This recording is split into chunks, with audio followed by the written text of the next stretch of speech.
Good morning students. मैं आप लोगों को 303 subject estimating costing and design of electrical installation पढ़ा रहा हूँ। इसका फर्स्ट टॉपिक जो है वो है इलेक्ट्रिकल सिंबल्स। सेकंड टॉपिक मैं शुरू कर रहा हूँ। सेकंड टॉपिक है principles of estimating and costing. देखिए, एस्टिमेटिंग कॉस्टिंग की जो है क्या उपयोग है, इस सब्जेक्ट की जो है क्या महत्व आपके लिए है। देखिए, जब भी हम कोई कार्य चालू करते हैं तो हमारा उद्देश्य होता है कि वो कार्य जो है समय पर पूरा हो जाए और जो हम कार्य करना चाहते हैं वो अपने विद इन टाइम लिमिट और विद इन जितना हमारा प्रोजेक्ट का जो फाइनेंशियल कंडीशंस है, पैसा है, उसमें पूरा हो जाए। तो कोई भी जो कार्य शुरू करते हैं उसके लिए हम क्या करते हैं, पूरा का पूरा एक योजना बनाते हैं, प्लानिंग करते हैं, ठीक है। और उस योजना में हम क्या क्या इंक्लूड करते हैं, यही हमारा आज इस टॉपिक का इंट्रोडक्शन है। तो सबसे पहले शुरू करेंगे कि एस्टिमेटिंग एंड कॉस्टिंग का पर्पज क्या है, इसका उद्देश्य क्या होता है। तो इसका उद्देश्य ये है कि जो भी हम प्रोजेक्ट शुरू करते हैं तो उस प्रोजेक्ट की पूरी प्लानिंग करते हैं और उसमें प्लानिंग में क्या क्या चाहिए कि वो जो प्रोजेक्ट है, जो कार्य करना है, उसका पूरा का पूरा हमारे पास नक्शा होना चाहिए। उस नक्शे के साथ ही साथ उसमें क्या क्या सामान लगेगा, क्या क्या उपकरण लगेंगे। जैसे मान लीजिए हम एक हाउस की वायरिंग करना चाहते हैं, ठीक है। तो हाउस की वायरिंग में आपको क्या क्या देखना है कि पहले तो उस हाउस का नक्शा चाहिए, ठीक है। नक्शे के साथ साथ फिर हम ये देखेंगे कि आपको नक्शे में किस प्रकार से और कहाँ कहाँ होके वायर ले जाएंगे, ठीक है। कहाँ आप स्विचेस लगाएंगे, कहाँ जो है आप लैंप लगाएंगे, कहाँ ट्यूबलाइट लगाएंगे, कहाँ फैन लगाएंगे। ये पूरी की पूरी एक योजना बनाते हैं, एक प्लान करते हैं। तो ये सब चीज़ें आप क्या करते हैं, नक्शे के अंदर इंक्लूड करते हैं। उसके अंदर हम सब सर्किट डिज़ाइन करेंगे और सब सर्किट का पूरा पाथ बनाएंगे, ठीक है। तो हमें उसमें जो इस नक्शे के साथ ही साथ क्या हो जाएगा कि उसमें क्या क्या सामान लगेगा और वो जो सामान लगेगा उसके स्पेसिफिकेशंस क्या हैं। जैसे आप एक फ़ैन की बात करते हैं तो जो फ़ैन है उसके स्पेसिफिकेशंस क्या हैं, ठीक है। जैसे आप फ़ैन मार्केट में ख़रीदने जाते हैं तो क्या बोलेंगे कि जैसे हमें फ़ैन चाहिए, ऐसा नहीं बोलेंगे। आपको उसका स्वीप कितना चाहिए, ठीक है। उसके साथ ही साथ आपको किस प्रकार उपयोग लेना है तो उसके स्पेसिफिकेशंस बताने पड़ेंगे। तो कोई भी अगर आप इलेक्ट्रिक आइटम खरीदने जाते हैं तो उसके कंप्लीट स्पेसिफिकेशंस चाहिए आपको। उसके साथ ही साथ उसकी जो है कॉस्ट भी चाहिए। तो जो अपना उद्देश्य होता है एस्टिमेटिंग एंड कॉस्टिंग, उसका उद्देश्य ये है कि आप एस्टिमेट तैयार करेंगे कि कितना और क्या क्या सामान लगेगा, उसके स्पेसिफिकेशंस क्या होने चाहिए, क्या होंगे और उसकी कॉस्ट कितनी होगी। तो ये पूरी की पूरी एक योजना बनाते हैं और योजना बना के हम एक पूरा टेबल तैयार करते हैं कि कौन कौन से सामान कितनी संख्या में चाहिए और सबकी मिलाकर हमारी कॉस्ट कितनी होगी।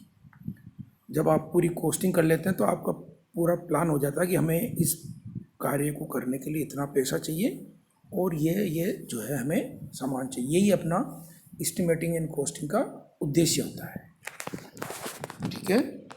अब देखिए, इसको डिटेल में समझाता हूँ मैं आपको। अगली स्लाइड। एस्टिमेटिंग कॉस्टिंग के जो मुख्य पॉइंट हैं वो देखिए इस प्रकार से आपकी स्लाइड पे दिख रहे हैं आपको। ये मुख्य पॉइंट में बोल रहा हूँ। स्पेसिफिकेशंस ऑफ मटेरियल, मटेरियल की स्पेसिफिकेशंस चाहिए। सेकंड पॉइंट होता है मार्केट सर्वे, उसके बाद होता है price list, net price, preparation of list of materials, calculation of material, labour cost, contingency charges, overhead charges, supervision charges, profit और लास्ट वन है टोटल कॉस्ट। ये आपके एस्टिमेटिंग एंड कॉस्टिंग के मुख्य पॉइंट होते हैं। जब भी आप कोई एस्टिमेट तैयार करते हैं तो ये इन बिंदुओं का आपको इंक्लूड करेंगे, इन बिंदुओं को पे आप ध्यान देते हैं, इसके अकॉर्डिंग आप एस्टिमेट तैयार करते हैं। तो अब एक एक को डिस्कस करते हैं हम। सबसे पहले आते हैं एस्टिमेटिंग कॉस्टिंग के जो इसेंशियल एलिमेंट्स में हैं, स्पेसिफिकेशंस ऑफ मटेरियल। देखिए स्पेसिफिकेशंस क्या है। जब भी आप कोई इंस्टॉलेशन करते हैं तो उसके अंदर जो आपको सामान लगाना है, जो उपकरण लगाना है, जो आपको चीज़ लगाना है, ठीक है, उसकी आपको कंप्लीट स्पेसिफिकेशंस ज्ञात होनी चाहिए। अगर आपके पास उसकी पूरी डिटेल्स हैं तो आप मार्केट से उसको जब भी खरीदने जाते हैं, क्रय करने जाते हैं, तो उसके लिए आपको ज़्यादा कठिनाई नहीं होगी।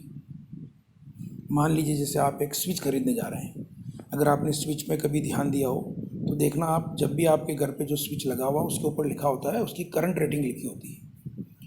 करंट रेटिंग देखिए आप, आपके घर पे जो भी स्विच लग रहे हैं, अगर वो सिंपल स्विच लग रहे हैं तो उसके ऊपर लिखा होगा 6 एम्पियर 250 वोल्ट। अगर आपके पावर स्विच लगा हुआ है तो उसके ऊपर लिखा होगा 15 एम्पियर 250 वोल्ट। तो ये आप उसकी स्पेसिफिकेशंस है। आप जब भी मार्केट में जाएंगे आप ये बोलेंगे कि मुझे एक स्विच चाहिए। अगर आपको पावर सर्किट में स्विच लगाना है और अगर आप जाके बोलते हैं एक स्विच दे दीजिए, अगर वो आपको 6 एम्पियर वाला स्विच दे देता है तो ये आपके लिए गलत हो जाएगा। जैसे ही आप लगाएंगे वो जो है उसकी करंट रेटिंग नहीं है तो वो जो आपको स्विच है बहुत जल्दी ख़राब हो जाएगा। तो स्पेसिफिकेशन से मतलब है उसकी कंप्लीट डिटेल। जैसे आप फ़ैन खरीदने जाते हैं तो आपने बोल दिया फ़ैन, अगर उसने ब्रैकेट फ़ैन दे दिया आपको, है ना, आपने अगर कभी देखा नहीं और आप घर लेके आ गए, क्या होगा? असुविधा होगी ना। इस कारण से जब भी आप कोई सामान खरीदते हैं, कोई उपकरण लेते हैं, तो उसकी कंप्लीट स्पेसिफिकेशंस तैयार होनी चाहिए, ठीक है। जैसे आपने स्विच मांग लिया, अब उसने 1 वे स्विच दे दिया, 2 वे स्विच दे दिया है, तो ऐसा नहीं होना चाहिए। इसके स्पेसिफिकेशंस जो है कंप्लीट आपको ध्यान होना चाहिए। तो जब भी आप सामग्री क्रय करते हैं उसको कंप्लीट स्पेसिफिकेशंस बनाएंगे। तो पहला पॉइंट हो गया, जब भी आप एस्टिमेट तैयार करते हैं तो पहला पॉइंट हो गया specifications of materials. Now second point, market survey. Market सर्वे क्या होता है? जब भी आप कोई सामान क्रय करने जाते हैं, खरीदने जाते हैं, तो उसका आपको पूरा ज्ञान होना चाहिए, उसमें आप पूरे एक्सपर्ट होना चाहिए, आपकी दक्षता होनी चाहिए। अदरवाइज क्या होगा, जैसे आप कोई भी सामान क्रय करने जाते हैं, जैसे अपने एक इलेक्ट्रिकल एक हाउस की वायरिंग करते हैं, वायरिंग करना चाहते हैं, आपको एक प्रोजेक्ट मिला, अब आपने उसकी जो है सामग्री की एक टेबल बना ली कि हमें स्विच चाहिए, ठीक है। अब आप स्विच प्लान कर लिया कि हमें 10 स्विच चाहिए। अब आप मार्केट में जाके क्रय करते हैं, आपने बोल दिया मुझे स्विच दिखाइए, तो आप कॉमनली जो आप अब तक सामान खरीदने जाते हैं, क्रय करने जाते हैं, तो क्या बात करते हैं कि साहब ये स्विच कितने का दिया, ठीक है। अब आप क्या करेंगे, एज ए टेक्निकल स्टूडेंट पहले तो उसकी स्पेसिफिकेशंस बताएंगे कि मुझे 6 एम्पियर और सिंगल वे का 250 वोल्ट का स्विच चाहिए, ठीक है। फिर वो आपको कॉस्ट बताएगा। अगर उसने मान लीजिए आपको 2 कंपनियां और दोनों के अलग अलग कॉस्ट बता दी, तो अगर आप कोई एक कंपनी का सामान चाहते हैं खरीदना तो उसकी कॉस्ट आप उससे ले लेंगे। अब वही चीज़ आप किसी दूसरी शॉप पे जाएंगे और वही चीज़ मांगेंगे, उसने भी उसकी कॉस्ट बता दी। अगर कॉस्ट में डिफरेंस है तो आप क्या करेंगे, जहाँ कम कॉस्ट है वहाँ से खरीदेंगे। तो इसके लिए क्या ज़रूरत पड़ी आपको, मार्केट का सर्वे करना, कि आप ज़रूरी नहीं कि हमेशा एक ही शॉप से सारा सामान क्रय करें। तो आपको जो है मार्केट में कितने जो है शॉपकीपर्स हैं, कौन अच्छा सामग्री रखता है, कौन अच्छा सामान देता है, कौन कम रेट लेता है, इसका जो है आप पहले सर्वे करेंगे। तो ये सेकंड पॉइंट होता है एस्टिमेटिंग कॉस्टिंग का जो है, मार्केट सर्वे। ठीक है, तो मार्केट सर्वे करके हम एज ए दक्ष व्यक्ति की तरह बिहेव करेंगे, तो इट मीन्स कम कॉस्ट में आपका कंप्लीट स्पेसिफिकेशंस का सामान क्रय करना है। ठीक है, अब आते हैं अपन नेट प्राइस की बात कर रहा हूँ मैं। ये जो सारे पॉइंट्स डिस्कस कर रहे हैं अपन, ये क्या है, एसेंशियल्स पॉइंट्स हैं किसके, एस्टिमेटिंग कॉस्टिंग्स के। जब भी आपको एस्टिमेट तैयार करते हैं और उसकी कॉस्टिंग निकालते हैं तो इन बिंदुओं पे ध्यान देना है। देखिए, नेट प्राइस, आप शॉपकीपर पे जाते हैं और वो आपको उसकी कॉस्ट बताता है, वो उसकी नेट प्राइस बताता है। ठीक है, नेट प्राइस नहीं बताकर कभी आपको कहता साहब ये जो है इतने में मैं दूंगा और बाकी के टैक्सेस एक्स्ट्रा। ठीक है, तो जो वो अपने दुकान पे जो सामग्री की रेट बताता है, अगर वो टैक्सेस एक्स्ट्रा बताता है तो वो नेट प्राइस नहीं है। नेट प्राइस किसको कहते हैं, कि वो जो है उसमें सारे टैक्स इंक्लूड कर देंगे। जब आप आज के टाइम पे हम सारे टैक्सेस जो है वो जीएसटी में आ गए हैं, अब कोई अलग अलग सेपरेट टैक्स नहीं रहा। पहले क्या होता था, बिक्री कर अलग लगता था, सेंट्रल का एक्साइज टैक्स अलग लगता था, सेंटर का सेल टैक्स अलग लगता था। इन सबको मिलाने के बाद वो फाइनल जो रेट आती है, मीन्स उसकी रेट और उसके ऊपर टैक्स लगाने के बाद जो रेट आती है उसको बोलते हैं हम नेट प्राइस। तो आप जब सामान क्रय करने जाते हैं तो आप उसको नेट प्राइस देते हैं।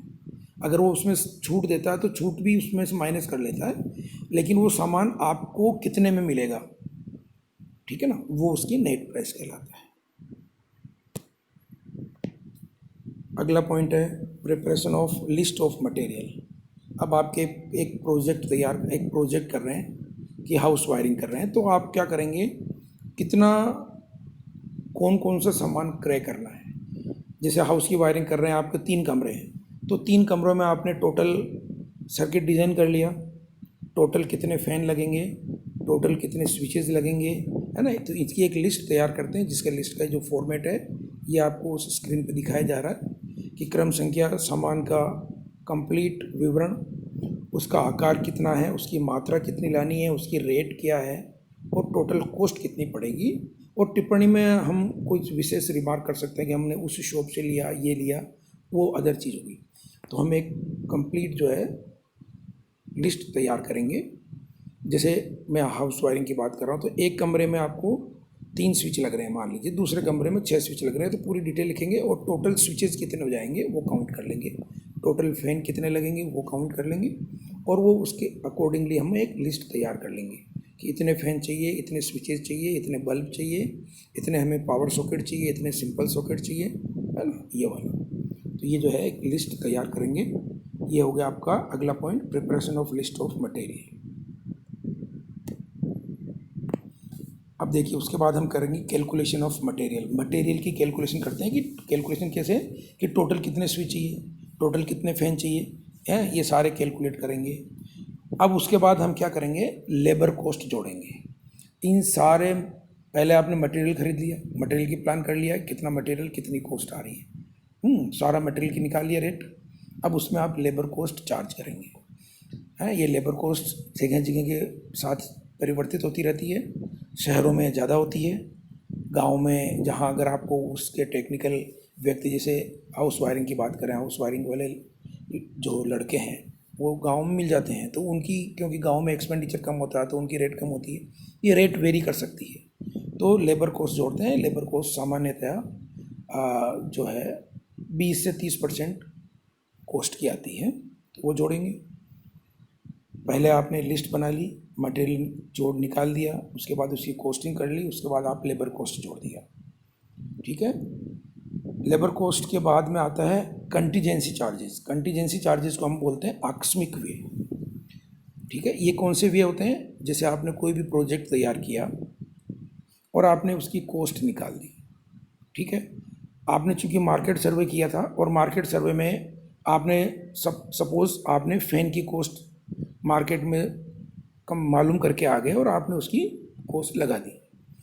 ठीक है, अगर आपका प्रोजेक्ट समय के अकॉर्डिंग चल रहा है, मान लीजिए 15 दिन बाद उसकी कॉस्ट बढ़ जाती है, फ़ैन की कॉस्ट बढ़ जाती है, तो चूँकि आपने प्रोजेक्ट में इसको कंसिडर किया नहीं है, तो अब ये बढ़ी हुई रेट पे आपको मार्केट से क्रय करना। मान लीजिए आपने 10 पंखे थे और 5 पंखे पहले लेके आ गए, 5 पंखे बाकी हैं, 10 पंखे आपके बाकी हैं। अब मार्केट में कॉस्ट बढ़ गई, अब आप क्या करेंगे? तो ऐसा तो नहीं कि प्रोजेक्ट को छोड़ देंगे, तो क्या करेंगे? कुछ वेरिएशंस रखते हैं अपन, कुछ रेंज रखते हैं, है ना। तो इसको बोलते हैं कंटीजेंसी चार्जेस, आकस्मिक व्यय कहलाते हैं।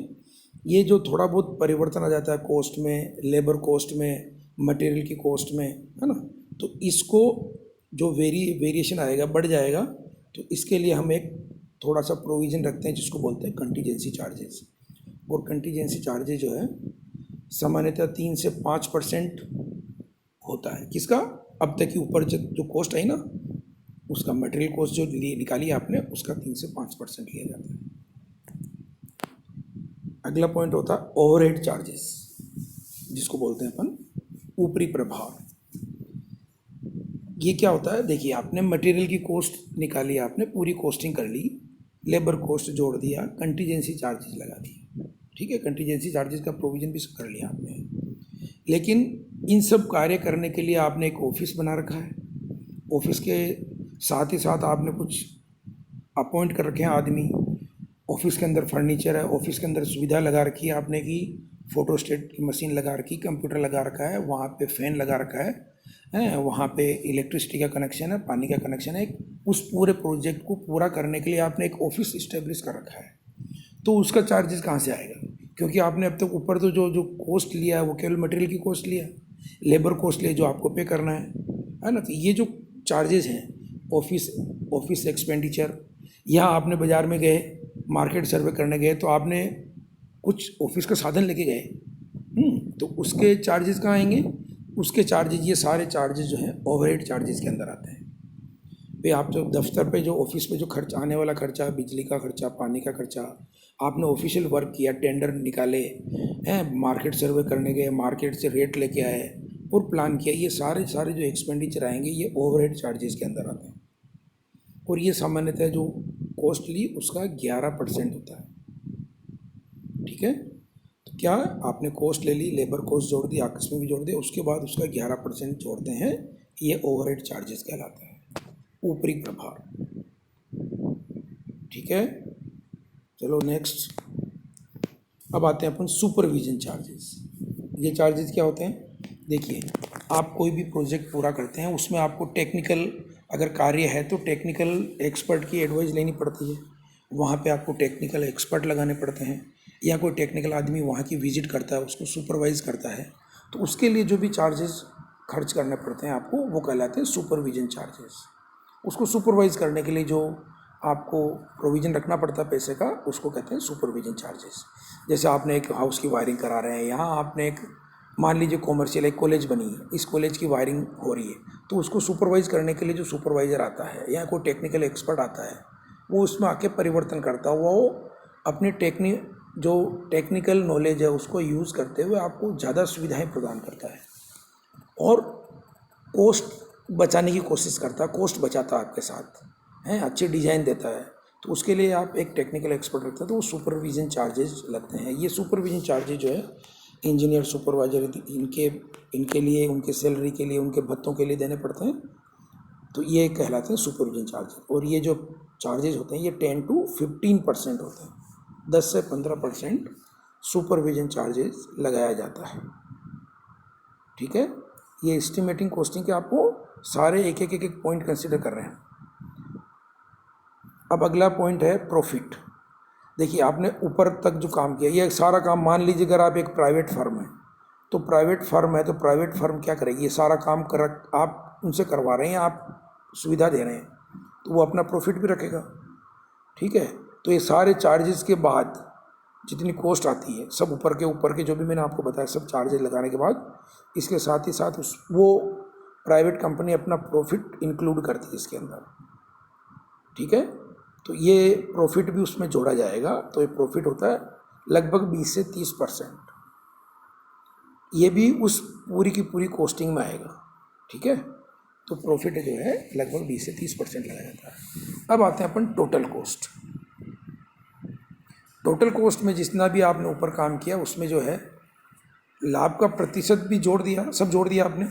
ये जो आ रहा है, अगर आपने इसमें एक प्रोविज़न और होता कि भी कमीशन घटा दिया, भी हम आपको ग्राहकों को आकर्षित करने के लिए कहते हैं ना भी हम 5% डिस्काउंट देंगे, हैं, तो ये चीज़ें माइनस करते हैं। उसमें से माइनस करने के बाद जो टोटल कॉस्ट आई उसमें आपने प्रॉफिट भी जोड़ दिया, उसमें से अगर आप डिस्काउंट देना चाहते हो तो माइनस करेंगे, अदरवाइज नहीं करेंगे। तो ये जो सारी कॉस्ट जोड़ेंगे इसको बोलते हैं टोटल कॉस्ट, ठीक है। ये जो सारी कॉस्ट जोड़ने पर आएगा इसको बोलते हैं टोटल कॉस्ट। तो इस प्रकार से आपका जो है एक एस्टिमेटिंग कॉस्टिंग का जो है पूरा का पूरा एक एस्टिमेट तैयार होता है। तो आपका उद्देश्य क्या है कि एस्टिमेट तैयार करना, और एस्टिमेट तैयार करके क्या निकालते हैं आप, उसकी कॉस्टिंग निकालते हैं। तो ये प्रिंसिपल ऑफ एस्टिमेटिंग कॉस्टिंग का जो आपका फर्स्ट टॉपिक है उसका सारे पॉइंट यहाँ कंसिडर कर लिए हमने। तो ये कहलाता है टोटल कॉस्ट, ठीक है। इस प्रकार से आप टोटल कॉस्ट निकालते हैं। नेक्स्ट अब आते हैं हम अगले टॉपिक पे, प्रोसीजर ऑफ परचेजिंग, क्रय विधि। क्रय करने जो मेथड है वो क्या कैसे करते हैं। कोई भी सामान, जैसे आप एक इंस्टीट्यूट है, एक संस्था है, या आप एक कंपनी है, तो आपने मान लीजिए एक प्रोजेक्ट लिया है ना, एक कोई इंडस्ट्री लग रही है, तो आपने उसका इलेक्ट्रिकल का वायरिंग का ठेका लिया, ठीक है। तो आपने एक एस्टिमेट तैयार कर लिया और उसकी कॉस्टिंग निकाल दी, अपना सारा प्रॉफिट भी जोड़ लिया, सारे एक्सपेंडिचर जोड़ लिया, आपने उसका ठेका ले लिया, ठीक है। ठेका लेने के बाद अब आप ये कार्य करेंगे, तो जो सामग्री है उसको क्रय करना होगा। तो क्रय ऐसा नहीं कि भी मार्केट में जाके क्रय कर लेते हैं, एक स्टैंडर्ड प्रोसीजर होता है जो मैं आपको समझा रहा हूँ। क्रय विधि जिसको बोलते हैं प्रोसीजर ऑफ परचेजिंग। इसके 4 मुख्य बिंदु होते हैं। क्या क्या है? पहला होता है मांग पत्र, रिक्विजिशन फॉर्म। दूसरा होता है कॉल ऑफ कोटेशन, भाव निमंत्रण। थर्ड पॉइंट होता है कंपेरेटिव स्टेटमेंट, तुलनात्मक विवरण। और लास्ट वन होता है purchase order. Purchase order means क्रय आज्ञा पत्र। तो देखिए इस प्रोसीजर को मैं आपको एक्सप्लेन करता हूँ। मान लीजिए कि आपने एक प्रोजेक्ट ले लिया, तो अब आपने उसका पूरा एस्टिमेट तैयार कर लिया और उसकी कॉस्टिंग निकाल के आपने टेंडर करके उसका ले लिया सामान, है ना। अब आप उसका सामग्री खरीदेंगे, तो सामग्री खरीदने के लिए आप क्या करेंगे, आपके ऑफिस में भी एक डिपार्टमेंट बना दिया आपने, ठीक है, कि इलेक्ट्रिकल डिपार्टमेंट। आपका कंपनी बड़ी है, मान लीजिए इलेक्ट्रिकल डिपार्टमेंट अलग है, और दूसरा डिपार्टमेंट अलग है, इलेक्ट्रॉनिक्स का डिपार्टमेंट अलग है, सिविल कंस्ट्रक्शन का डिपार्टमेंट अलग है। तो अब आप क्या करेंगे, उस प्रोजेक्ट को करने के लिए आपको वायर चाहिए, स्विचेज चाहिए, फैन चाहिए वगैरह, है ना। तो उसके लिए आप क्या करेंगे, एक मांग पत्र तैयार कराएंगे। उस सेक्शन से, इलेक्ट्रिकल के सेक्शन से आप एक मांग पत्र तैयार कराएंगे कि हमें इतनी इतनी सामान की आवश्यकता है। 10 केबल की ज़रूरत है, 100 स्विचेज की ज़रूरत है, 20 फैन चाहिए, पावर वाले स्विच हमको 15 चाहिए, पावर वाले सॉकेट हमको 15 चाहिए। इस प्रकार से एक मांग पत्र का एक निश्चित फॉर्मेट होता है, उसमें आप इसको भर के और रिक्विजिशन तैयार करते हैं। अब ये रिक्विजिशन तैयार होगी, अब आपका जो मैनेजर है उस रिक्विजिशन को लेके और एक कमेटी बनाता है, परचेज कमेटी, उसको देता है। अब परचेज कमेटी क्या करेगी, उस सामग्री को क्रय करेगी। तो उस सामग्री को क्रय करने के लिए हाँ, तो रिक्विजिशन तैयार करते हैं, और रिक्विजिशन तैयार करने के बाद उसके लिए हम जो कोटेशन कॉल करते हैं, कॉल ऑफ कोटेशन में क्या किया जाता है कि जो अलग अलग फर्म होती है जो सप्लाई करती है सामान को, उनसे कोटेशन कॉल करते हैं, मीन्स भाव मांगते हैं उससे कि हमें 10 पंखे चाहिए और ये स्पेसिफिकेशंस हैं, आप अपनी रेट दें, है ना, किस रेट में आप सप्लाई करेंगे। हाँ, आप कंडीशन वो कंडीशन लगा सकते हैं, आप कंडीशन लगा सकते हैं कि इसके अंदर सारे टैक्सेस वगैरह इंक्लूड करने के बाद आप हमें कितने में सप्लाई करेंगे। तो इसके लिए ये तरीका होता है कॉल ऑफ कोटेशन। तो ये कॉल ऑफ कोटेशन के लिए आप अलग अलग फर्म्स जो होती है उनको ये टेंडर देते हैं कि भाई हमें ये सामग्री चाहिए। तो ये टेंडर जो है ये अलग प्रक्रिया है, ये ओपन टेंडर हो सकता है, लिमिटेड टेंडर हो सकता है, वगैरह वगैरह। ये जो है टाइम और कॉस्ट के अकॉर्डिंग वेरी करते हैं कि आपको बहुत इमरजेंसी काम कराना है तो आप लिमिटेड टेंडर देंगे, आपके पास समय होता है तो ओपन टेंडर करते हैं, आपके पास अमाउंट है बहुत ज़्यादा होता है तो ओपन टेंडर करते हैं, अमाउंट कम है छोटा काम कराना तो उसके लिए लिमिटेड टेंडर करते हैं। ये चीज़ें निर्भर करती है कि आपकी जो है टाइम और कॉस्ट क्या है उसके लिए। तो उसके लिए अपन क्या करते हैं, अलग अलग फर्म से जो है भाव निमंत्रण लेते हैं, उनसे भाव मांग का निमंत्रण लेते हैं कि भाई ये सामान कितने में सप्लाई करती है। तो हमें एक से ज़्यादा मतलब 2 3 5 10 जितनी भी कंपनियां हैं, फर्म है, वो हमको इसकी जो है रेट भर के देते हैं। उसके बाद क्या करते हैं, उसका तुलनात्मक विवरण तैयार करते हैं। ये काम एक लिपिक वर्ग का व्यक्ति करता है। वो क्या करता है, अलग अलग फर्मों, इधर एक सामग्री की लिस्ट तैयार कर लेता है कि फ़ैन जो हम मांग रहे हैं फ़ैन 10। अब वो अलग अलग फर्मों ने क्या क्या रेट भरी है। एक फर्म कहती है मैं इसको 1500 रुपये में दूंगा, एक फर्म कहती है मैं इसको 1550 रुपये में दूंगा, एक फर्म कहती है मैं इसको 1475 रुपये में दूंगा, एक फर्म कहती है मैं इसको 1700 रुपये में दूंगा। तो इसके लिए क्या करते हैं, कंपेरेटिव स्टेटमेंट बनाते हैं।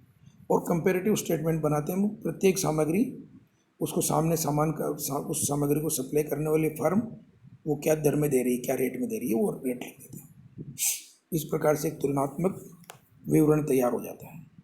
तुलनात्मक विवरण के तैयार होने के बाद ये कंसर्निंग परचेज कमेटी के एक एक्सपर्ट को दिया जाता है। वो इसको स्टडी करता है और स्टडी करके इसके अंदर क्या करता है, वो तुलना करके लोवेस्ट रेट किसकी आ रही। भाई आपको फ़ैन वही चाहिए, फ़ैन के स्पेसिफिकेशन आपने बना दी। अब आप फर्म अलग अलग फर्म जो सप्लाई करे उसमें देखते हैं कि कौन सी फर्म ये सामान कम से कम रेट में दे रही है, तो उसको मार्क करते हैं। ठीक है, तो तुलनात्मक विवरण का जो पत्र का जो है उद्देश्य ये होता है कि हम कम से कम दर में वो सामग्री लें, है ना। तो कंपेयर करते हैं अपन अलग अलग फर्म के रेटों को तय करके, और उसको जो है कंपेरेटिव स्टेटमेंट जो विवरण बनाते हैं स्टेटमेंट, उसमें उसको मार्क कर लेते हैं कि ये फर्म हमें ये सामग्री न्यूनतम दर पे दे रही है और ये सामग्री ये वाली फर्म कम पे दे रही है। हो सकता है इसमें अलग अलग सामग्री अलग अलग फर्म कम जो है कम रेट पे देती है। उसके बाद उनको परचेज ऑर्डर दिया जाता है। तो परचेज ऑर्डर जो है ये पूरा एक डिपार्टमेंट अपना वो सेक्शन तैयार करके और अधिकारी को ला के देता है। अधिकारी जो है, जो परचेज ऑफिसर है, वो इसको परचेज ऑर्डर कंसर्निंग फर्म को देता है कि भाई आपकी दरें हमारे पास न्यूनतम है, तो अब आप ये सामग्री आप हमें सप्लाई करें। ठीक है, वो ये सामग्री आपको सप्लाई करता है, आप उसको रिसीव करते हैं, सामान चेक करते हैं और उसके बाद में उसको एक निश्चित पीरियड होता है उसके अंदर उसको पेमेंट किया जाता है।